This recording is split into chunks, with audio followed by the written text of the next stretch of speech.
Assalamualaikum warahmatullahi wabarakatuh. Ketemu lagi anak-anak ya dengan pembelajaran kimia. Kita awali dengan membaca Bismillahirrohmanirrohim. Semoga kita diberi kelancaran, diberi pemahaman ilmu ya. Saya berharap ini sudah habis PTS, kemarin sudah melaksanakan PTS, dan saya berharap tetap bersemangat ya. Kemarin nilai PTS ya lumayan, ada yang bagus ya, ada yang bagus di atas 80, ada juga yang masih kurang.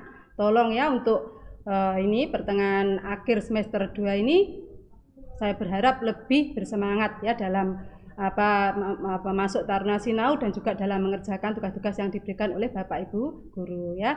Kita kembali bersama dengan Bu Timur. Sekarang kita masuk pada bab baru, yaitu tentang senyawa turunan alkana.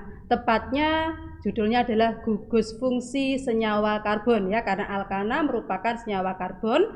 Nah, ini turunannya, maka judulnya tepatnya adalah gugus fungsi senyawa karbon ya. Sekarang kita masuk pada standar kompetensi dasar, biar kita tahu dulu nggih. Kita masuk dulu tentang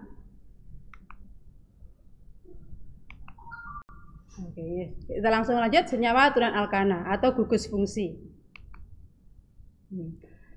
Kita tahu nak ya, senyawa alkana, masih ingat senyawa alkana?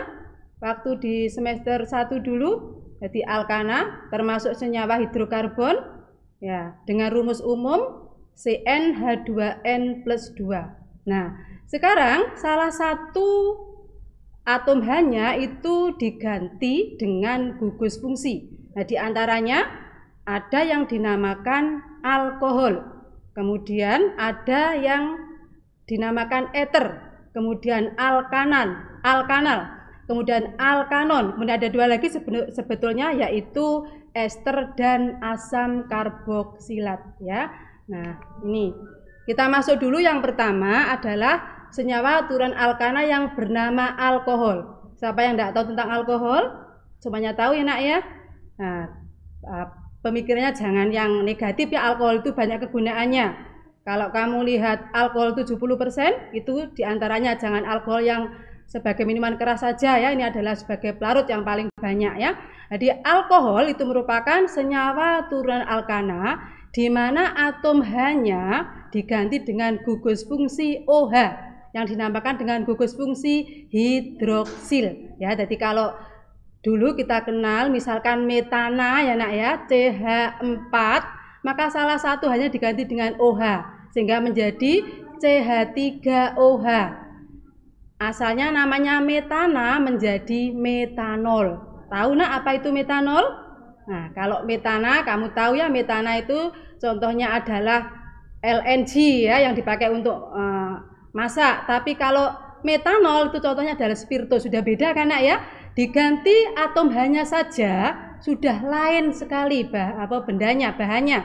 Dari LPG menjadi metanol yang dinamakan kamu kenal dengan nama sehari-hari spiritus atau metanol. Nah, itu contoh senyawa turunan alkana yang bernama alkohol atau metanol.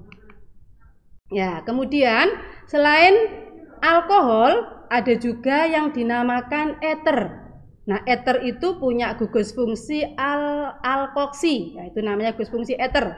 Jadi dari tadi H diganti dengan ini ROR aksen. Nah, antara alkohol dengan eter ini adalah berisomer fungsi nak ya. Jadi dia itu mempunyai rumus molekul yang sama tetapi gugus fungsi yang berbeda, sudah jauh berbeda juga sifatnya. Kamu kenal tadi misalkan metanol atau spiritus, kemudian kamu kenal dengan etanol yang kamu kenal dengan alkohol pada kehidupan sehari-hari.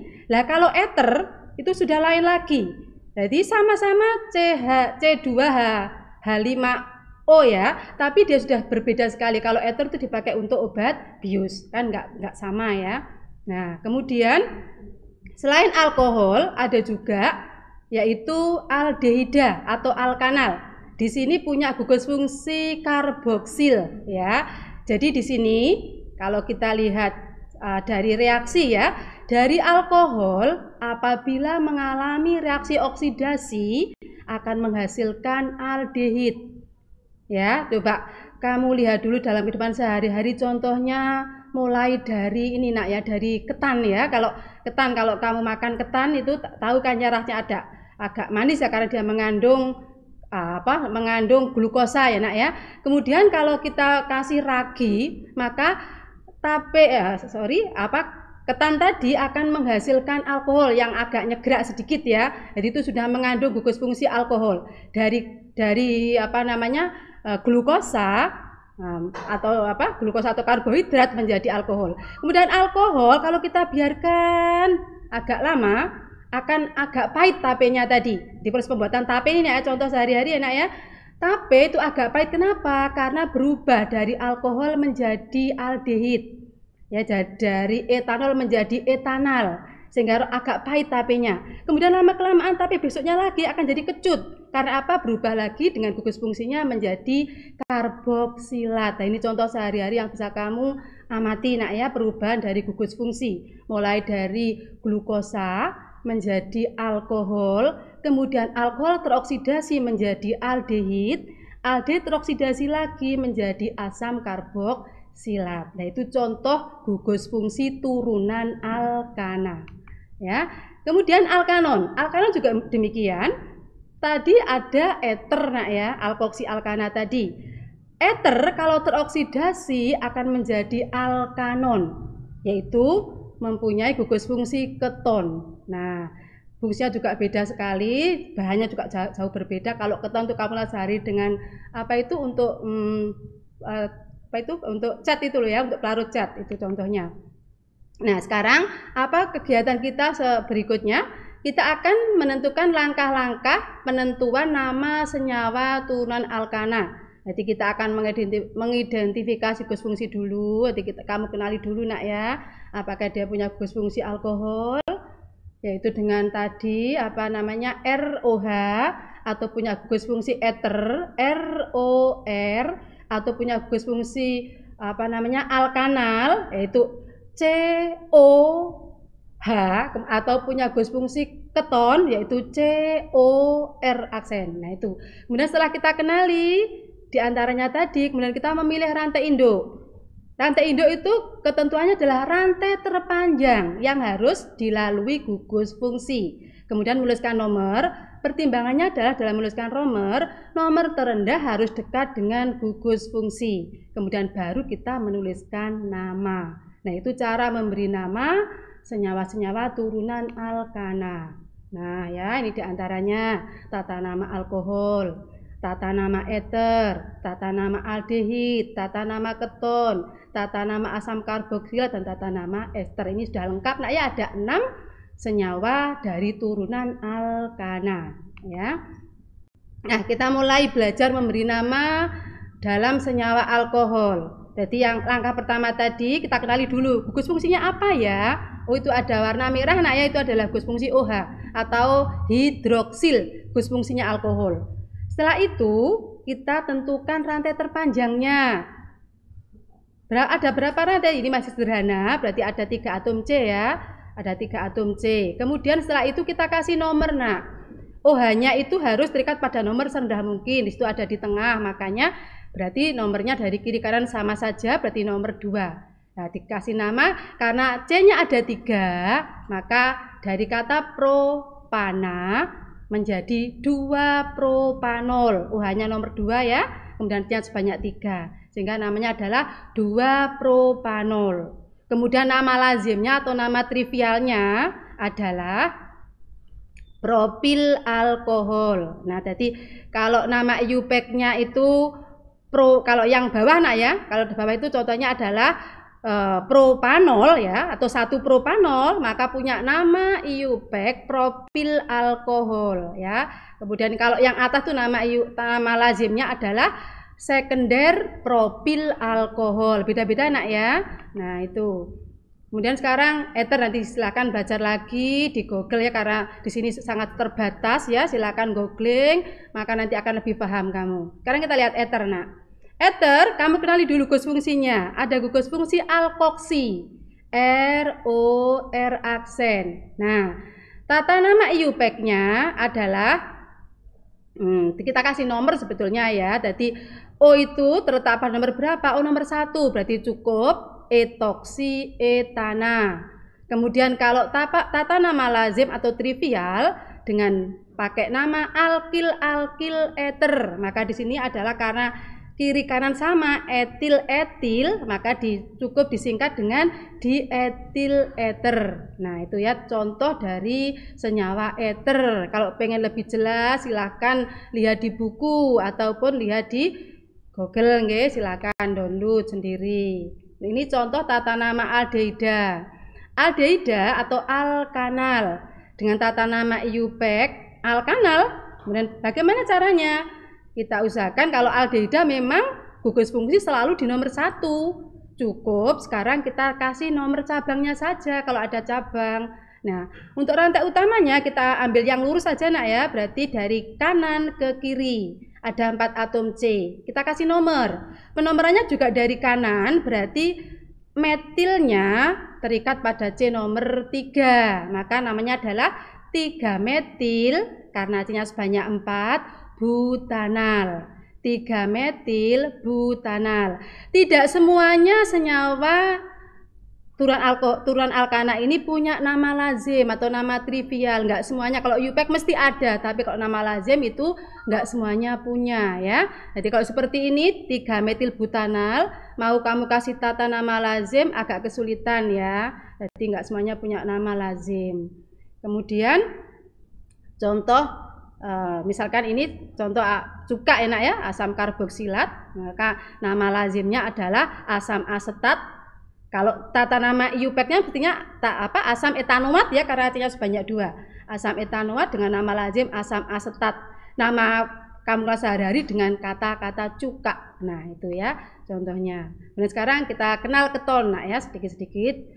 Biar itu nanti silakan lihat lagi ya kalau ingin lebih jelas ya. Sekarang kita masuk pada keton. Itu sebetulnya ada ikatan rangkap ya di atas C itu ya, itu enggak kelihatan. Ada kurang, editannya masih kurang maksimal ya. Ada ikatan rangkap 2 di situ. Maka kita kasih nama ini juga sama nak. Usahakan gugus alkoksi ini terikat pada C serendah mungkin. Jadi di sini ini kita kasih nama 2 metil 3 pentanon. Oh, berarti C-nya itu geser enak ya, geser ke kanan nggih. Berarti C-nya rantai utamanya lurus saja ya, dari kanan ke kiri atau kiri kanan sama saja. Kemudian alkilnya itu terletak pada nomor 2, berarti kalau dari kanan ya. 2 metil pentanon ya, 2 metil pentanon. Kemudian contoh tata nama lazim di sini misalkan di sini ada alkoksi juga ya. Kemudian sebelah kiri itu metil, sebelah kanan itu etil, maka kita kasih nama metil etil keton. Tapi coba nak, ini ada kesalahan ya mungkin. Kalau metil etil keton itu kita sebut dulu etilnya nak ya, sesuai dengan alfabet. Jadi E lebih duluan daripada M, mestinya adalah etil metil keton. Nah, jangan dibalik ya. Tuh. Kemudian sekarang kita lihat tata nama asam alkanot atau asam karboksilat ya. Nah, ini kalau C karboksilat ini selalu gugus karboksil ya, selalu ada di C paling ujung, sehingga kita kasih rantai utamanya dari kiri ke kanan juga, kemudian ada cabangnya. Asam, ada kata-kata asam karena ada mengandung H ya. Asam 1, 2, 3. Nah, ini ada kesalahan ya dalam memberi nomor ya, mestinya yang paling ujung itu nomor 1. Jadi nomornya mohon maaf ya nak ya, dimulai dari ujung kanan ya, 1, 2, 3, 4 mestinya ya. Kemudian cabangnya di nomor 3, maka mestinya adalah asam 3 metil butanoat ya, asam 3 metil butanoat. Kemudian contoh yang di bawah sama ya dengan yang di atas ya, rumus strukturnya asam 3 metil butanoat sama saja ya.